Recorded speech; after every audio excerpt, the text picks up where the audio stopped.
As part of our overall national response to this new outbreak, I am now directing medical officers of health that all cases, confirmed cases, are to be managed in a quarantine facility.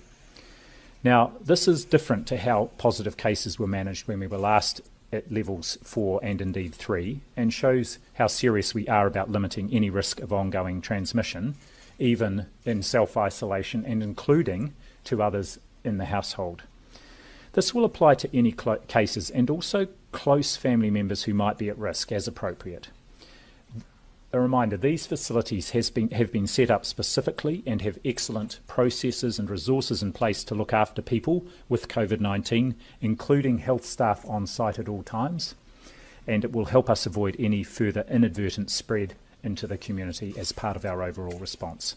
I've got a number of questions about people what do we do if someone refuses to be tested? Well, they can't now. If someone refuses in our facilities to be tested, they have to keep staying. So they won't be able to leave after 14 days. They have to stay on for another 14 days. So it's a pretty good incentive. You either get your tests done and make sure you're cleared, or we will keep you in a facility longer. So I think most people will look at that and say, I'll take the test. And at the moment, in most parts of the world, due to lockdown, most of the transmission that's actually happening in many countries now is happening in the household, at family level.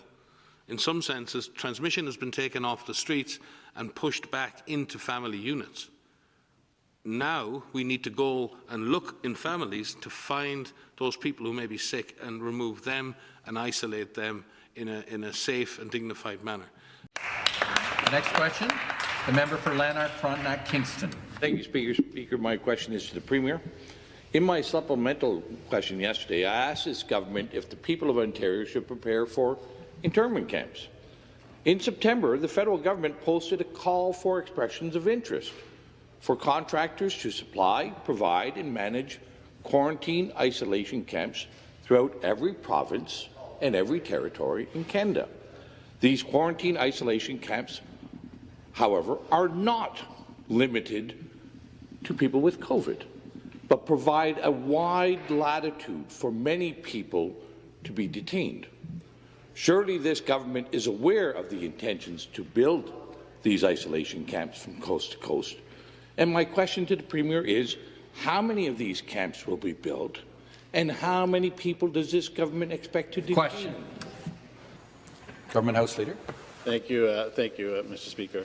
It is very true that when people leave the country and when they come back in, that the province is suggesting, and the federal government, in cooperation with the federal government, we are suggesting that people isolate themselves. That has been a practice that has been very successful, not only here in the province of Ontario, but across Canada. And we will, of course, be redoubling our efforts to make sure that the people of the province of Ontario remain safe, Mr. Speaker. So if the member is referring to the fact that that one of the public health policies is that when you return from a jurisdiction outside of the province of Ontario or from another country, that you isolate yourself for 2 weeks, I would suggest that has been a good policy that has been working. In fact, this House has been doing the same thing since we came back. We are working in cohorts to make sure that the Legislative Assembly can continue to operate. That's why we have 2 separate cohorts, Mr. Speaker. Response. With the cooperation of the official opposition, that is why all members of the Independents have been excluded from that cohort, because we want them to be able to participate in debate. So we will continue to do everything in our power to make sure that this House continues, but that the people of the province of Ontario and Canada are kept safe. Supplementary question. Again, back to the Premier. Here's the RFP, and in the RFP it uses clear language to express that these camps can be used for a broad spectrum of people, not limited to travellers. Indeed, it doesn't even mention international travellers. It's just a broad latitude of people. And I'll send over the copy of the RFP after. So your government must be in negotiations and aware of these plans to potentially detain and isolate citizens and residents of our country in our province. So, Speaker, to the Premier, where will these camps be built? How many people will be detained? And for what reasons? Question. For what reasons can people be kept in these isolation camps? And I'd like to have the Premier assure the people of Ontario. Member, take a seat.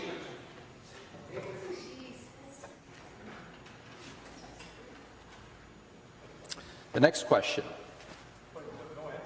So for every person that, has turned up positive, we have our isolation team here.